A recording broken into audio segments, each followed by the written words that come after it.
God Save the Wine, finalmente siamo nel pieno dell'estate, siamo sulla terrazza più bella del mondo a Firenze, Terrazze Salbaglioni, e abbiamo scelto una serie di vini che secondo noi caratterizzeranno la prossima estate. Addirittura abbiamo scomodato dal Friuli, Veronica. Piacere.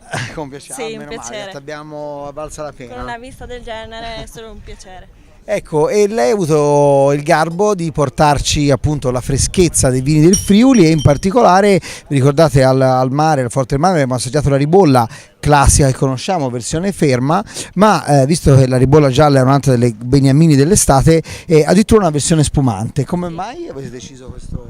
Diciamo che è un vino che nella nostra regione si presta molto a essere spumantizzata.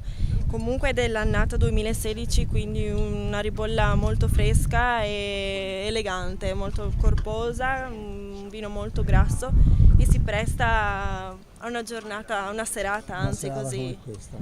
Ecco, perché la ribolla ha una buona freschezza di suo, una bella acidità proprio naturale. Prego, così brindiamo. È proprio una caratteristica della ribolla gialla questa acidità. Salute. Sicuramente comunque questo è uno charmat, giusto? Non è un metodo classico. Esatto, questo ed è molto importante perché la ribolla ha comunque un profumo giovanile a cui siamo abituati, queste note gialle, appunto, magari sarà la suggestione, ma sa di cinestra, di pesca, queste note molto piacevoli e fresche, e uno charmat, cioè quindi un metodo come l'ambrusco, il prosecco, tutte queste varietà aromatiche è proprio ideale perché viene fuori queste sensazioni senza essere appesantite.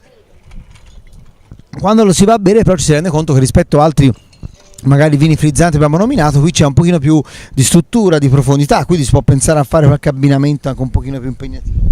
Sì, perché no? Perché no?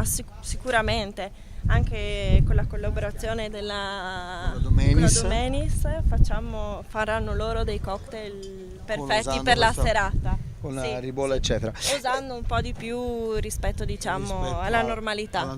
Sì. E ricordatevi che loro sono venuti qua giù, ma potete anche, se volete andare a prendere un po' di fresco, in Friuli voi avete anche un resort, giusto? Una struttura del... Sì, dove abbiamo un punto ricettivo, un agriturismo, ristorante, il relax. Sì. Tra l'altro fra un mese si vendemmia, quindi se volete andare a fare vacanza e vedere le persone che lavorano è il massimo. Se volete venirci a dare una mano, che c'è tanto lavoro, più che volentieri. Perfetto.